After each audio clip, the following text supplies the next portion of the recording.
everybody, and welcome into the First in Football podcast. Today is Wednesday, December 6th, 2023. Chilly day here in Green Bay, Wisconsin. I am your host, Justin Sutton, with my fellow host, Mike Rosenthal. What's going on, dude? Live from the work van, I see. Yes, sir. Yes, sir. This is the Wednesday edition. Y'all know what it is.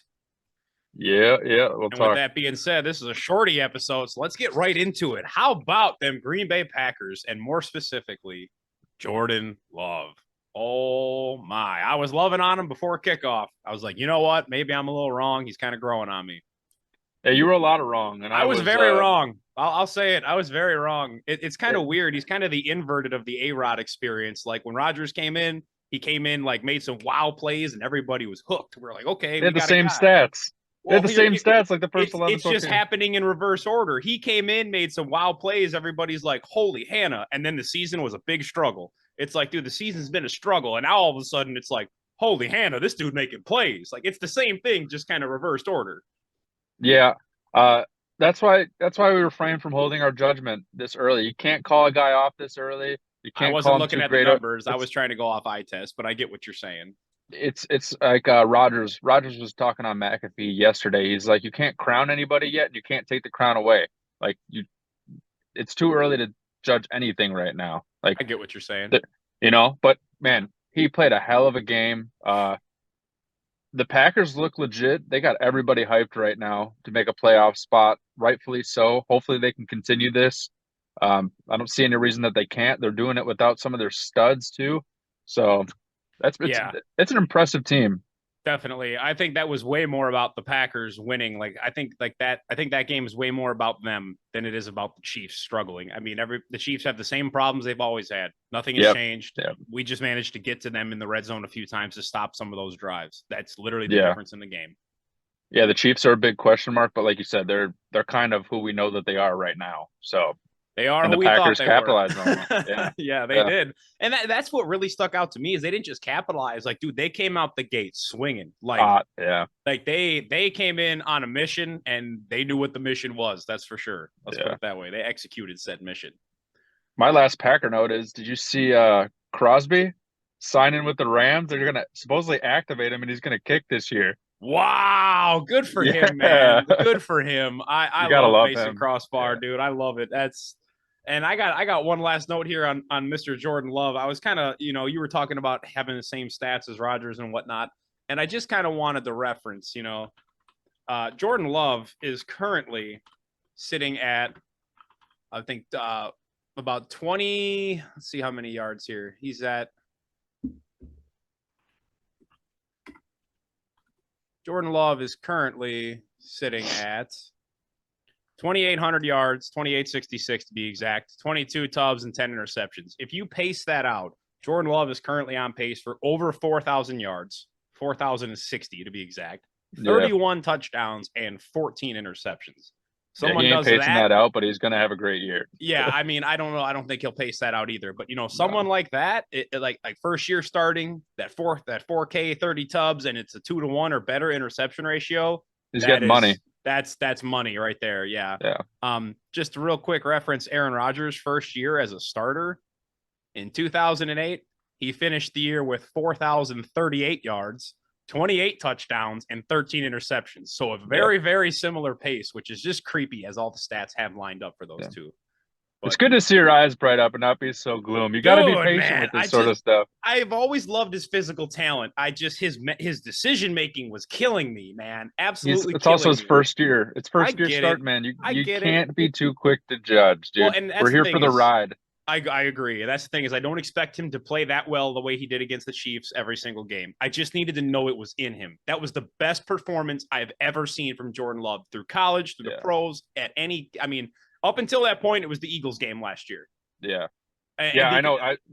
Just because the coaching was the coaching was first round pick for my team. Yeah. I haven't seen that yet. Yeah, I agree. I just feel like I only say that because I feel like LaFleur has been coaching his ass off this year to help J-Lo. But that's why I say since last year. But let's digress to this game that you want to get into. Okay. I guess closing out week 13, we know we need to talk Bengals at Jags. Shout out the Bengals. I don't think the Bengals, they're not a bad team. I still don't think they're going to make the playoffs. they're not going to put up another 491 total yard game. The Jags defense was awful, awful, awful defense. Zone coverage pretty much the whole game. Couldn't cover anybody. Letting this dude pass wherever he wants to. I mean, you take it, good for what's his name? I can't even remember his name. Jake the Browning. Bengals backup quarter. Yeah, Browning. I mean, Jake good Browning. for him. Sucks that Kirk's out probably the rest of the season with that oblique injury. Lawrence probably won't play this week. If he does, he's going to be severely limited. Yeah, that's opening things up for what is it? The Colts and the Texans here in the AFC. Most South. Definitely. That division's about to get really rowdy really quick here, the AFC South. Yeah. I almost straight up forgot about this Monday night game. I've just been living on this Jordan Love high, but yeah, you're 100% right. We need to talk about this game because it was wild. Yeah. I can't believe it came down to what it came down to. That basically a walk-off field goal in overtime. I mean, yeah, kudos to the Bengals. That was a great team win on their part, but the Jags defense, it just felt like the Jags were sleeping on the Bengals. And they missed a field goal too. They should have won that game in regular time. Yeah, Mr. McMahon is going to have to answer some questions from Duval. But it's going to be interesting to see what Browning does. I mean, this just goes to show you too, the Bengals have a great offensive scheme, unlike the teams that we're going to talk about next. Like they can make a backup quarterback serviceable because they have good play calling. They have a good offensive scheme. Offensive-minded head coach. Yeah. But it's going to be interesting to see what they do next week against the Colts. A huge game for the Colts and a huge game for the Bengals if they're thinking about trying to make the playoffs. Both teams are right there in the hunt, and the Colts defense is not going to be as generous as the Jags was. I completely agree. I really can't wait to get into that game, but we got to wait for that and just continue to talk about this Thursday night matchup here. Dude, I can't wait, man. Patriots at Steelers. And who is the favorite here, Mike? It just says -6. Is that Pittsburgh, I'm assuming? Oh, yeah. Yeah, I would assume so. I don't think there's a single player on the Patriots roster nearly as good as TJ Watt. He's worth about 3 of these 6 points alone. I don't want to take this game at all, man. I don't think there's a better offensive player on the Patriots than Mitch Trubisky. I would argue DeMario Douglas is better than Mitch Trubisky at his respective job, but that's about it. Yeah, so the only notable thing about this game is the Steelers are going to be wearing their badass color rush jerseys and the end zones are going to be yellow. It looks sweet. I'm actually kind of excited. They are nasty. I'm excited for this game, man. The media is all over the Steelers, this and that. The Steelers are they're no different than what they've been, man. They're so up and down. That game was a fluke game last week. A lot of bad penalties. Terrible snaps by the center because he had a hand injury that nobody wants to talk about. I mean, statistically, the Steelers should have won that game. They didn't. They're going to come back and they're going to beat the Patriots, but I'm not going to take the line. I think that it's going to be a close game. I hope, once again, like I'm wrong. I have a couple stats that I wanted to read off here. I'm not a Kenny hater, but like this is about his first 25 games, 13 touchdowns, 13 interceptions. Mitch Trubisky's first 26 games, 24 touchdowns, 12 interceptions. Almost double the amount of touchdowns and one less interception. Mitchell Trubisky has physical talent. He just can't see the field. Mitch has – I mean, we kind of need a fuck-it quarterback right now. Toss the ball to George Pickens, Freiermuth, Deontay Johnson. This is probably the best team that Mitch has ever had for offensive players combined. I would agree with that. He's never had anything this good in Chicago. On the defensive side of things, Khalil Mack and the Chargers defense had 5 total sacks last week, and the Steelers defense is better. And they need a bounce back. They need to prove something. They need to get off the field in 3 downs here. So, I think we're going to be watching a battle of 2 defenses sprinkled in with some special teams. I kind of think that the Patriots defense has been balling out lately, absolutely crushing it. Yeah. And I definitely think they're going to bottle your offense up and just not let you move the ball down the field. In the same token, I feel like your defense is so superior to that completely inept New England offense that they're going to do the same exact thing to the New England offense.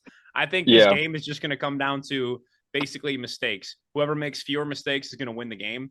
And that's in more specifically, I think turnovers. I think whoever wins the turnover battle just straight up wins this game. Yeah, I mean, I could see like a pick six for each side, and whoever gets that last fumble to eat the clock out late or something, I could just see it being one of those games. So I'm not taking this line either. I could very easily see New England winning this just as much as I could see Pittsburgh winning this. I don't think New England had one sack last week. They're like the lowest in the league for sacks, which is and they have a great rush defense, but the Steelers are coming in there with one of the best rushing offenses right now with Jalen Warren and Najee Harris. That's going to present a real challenge to them because the Steelers ate up the Browns' running defense with these two guys. Yeah. So, I mean, that's also pretty a big. Divisional matchup. But you know how I feel about divisional matchups. But I agree with you. I think that run game against that run D, like New England and Pittsburgh, that is, I think that's going to be an interesting matchup.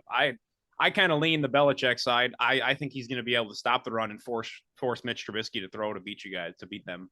That's what I think he's going to do. But yeah, Mitch has the whip to do it, and he's got the legs. That's where Belichick has always struggled against mobile quarterbacks. So I'm really torn on this game. I don't know who to take. I'm worried about the trio of tight ends that the Patriots have. The Steelers can't cover a tight end. Henry and Pharaoh Brown. And Roberts being out last week, our green dot guy, a linebacker. Oh yeah, Landon Roberts. That also screwed the game. Like your guy that's running the field is injured. Now we have Blake Martinez, ex-Packer, Pokemon card dealer, probably coming in, and unretired Miles Jack from last year coming in. Blake Martinez led the NFL in tackles, I think in 2017. Miles Jack led the team in tackles for the Steelers last year. So having these two vets come in is huge because we've lost 3 middle linebackers in the past few weeks, which is absolutely brutal because that was the one thing that they needed to fix. I have a question for the class, teacher. Why don't the Pittsburgh Steelers hit up Shaq Leonard?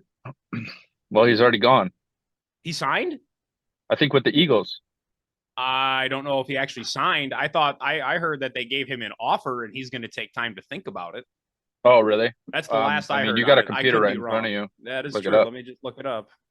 But I think like I said, I'm not taking this line. I think that the Steelers win. He did actually sign with the Eagles yesterday. My apologies. Yeah. I was going to say he'd be a great fit for you guys. He's a sideline to sideline guy. But I'm not mad about the two dudes that we have coming in. They're two proven veterans. Especially Miles Jack, dude. He's got juice.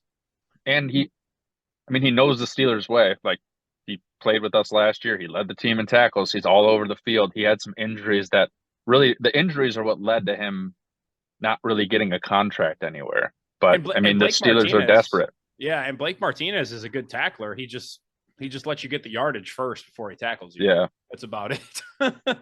Yeah. But at least you guys have hope there. I would rather be you guys with your linebacker situation than the Chiefs. They lost Nick Bolton, then they lost their second string, and they went down to their third string. Like, that sucks, man. We're on our fourth and fifth string. We're signing people that were on couches. What are you talking about? Yeah, I'm talking about specifically for your green dot. Oh, yeah.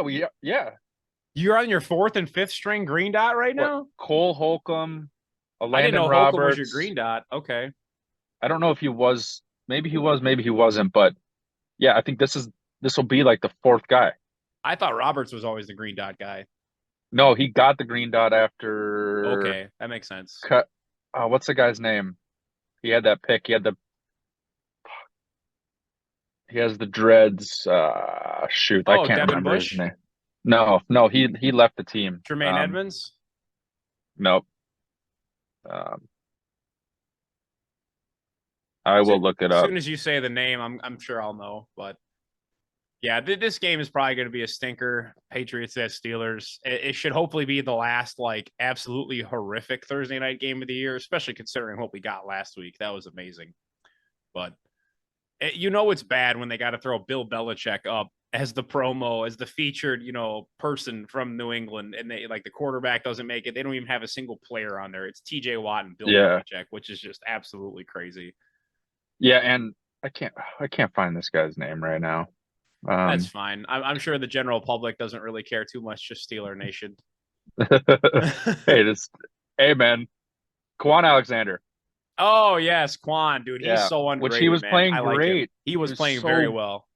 Dude, it's like losing those guys, all who were playing phenomenal. So Holcomb, Landon Roberts, and Quan. Quan Alexander. All three of those guys who you want on your team gone. Absolutely brutal. I think that the Steelers, they lost the game last week because of bad mistakes, bad coaching, no discipline, losing your starting quarterback, injuries, a center snapping the ball off his own ass or onto the ground. I'm excited. Anytime you lose your starting QB, man, that's really tough. It's just hard to win that way. And I think this is the lowest over under. I think it's, what is it? 29.5 now. Oh God. It's the lowest in primetime history. That's rough. I feel like the Steelers are going to be able to put up, maybe 2 touchdowns, a field goal, maybe right around 17. Okay. Have it like a 17-14 game or something like that. We're on the same track here then. I'm thinking, don't you dare say anything like much more than 14, because there's no way anybody's getting to 20 points in this game. But maybe Maserati Mitch comes out, baby. You heard him in the press conference. He says, I'm coming out. He in the conference, he was like, I'm going to be aggressive. That's how we're playing. We need to put points on the board. All right, so hammer the over on New England turnovers, interceptions, over 1.0. Yeah, sure. Just kidding. 3 touchdowns for Mitch, 4 interceptions.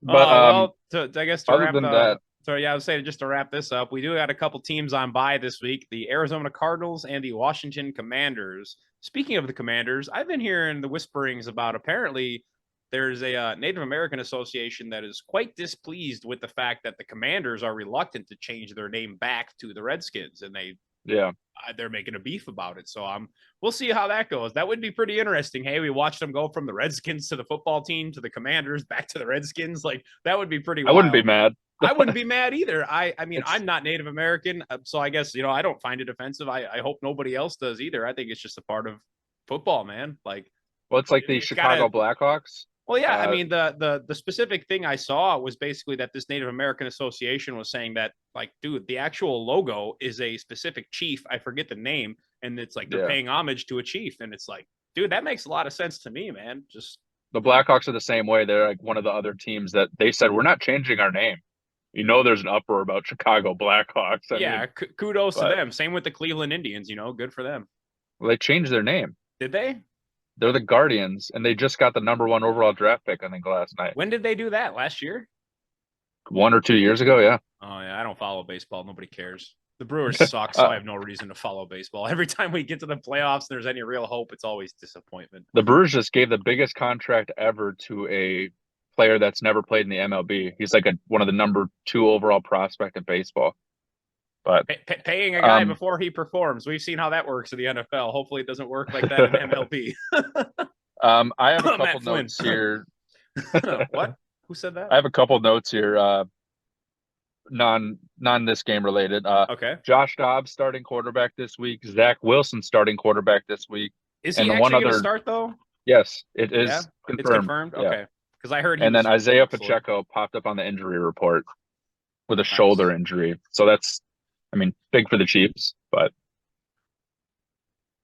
yeah, I'm not really seeing Zach Wilson, baby, crazy here. Oh man, it's like this is kind of what, like, I don't know, me being an Aaron Rodgers fan and been watching the Jets this year a little closer than I ever have, is kind of like, everybody was clamoring to get Zach Wilson out of there. I was kind of like, you think it's going to get much better than this? Like, just kind of got to roll with them. I thought they should have went and got somebody like a Joe Flacco or Josh Dobbs, but it's kind of like, this is just hilarious to watch the Jets come. Carson Wentz. They're just a dog chasing their tail sometimes, man. Like, Zach Wilson's so bad, get him out of there. Well, Zach's our best shot. No, he's not. He's terrible. Then they throw in Tim Boyle. Then they throw in Trevor Siemian. Now it's like, hey, Zach, you want to come back? It's like, imagine that, Yeah, as much as like the whole hype about the Steelers being a shit show, I'm glad I'm not the Jets. Oh my god, because that's embarrassing what they're doing with Zach Wilson. It really is, man. It's like if I was Zach Wilson, I would ask to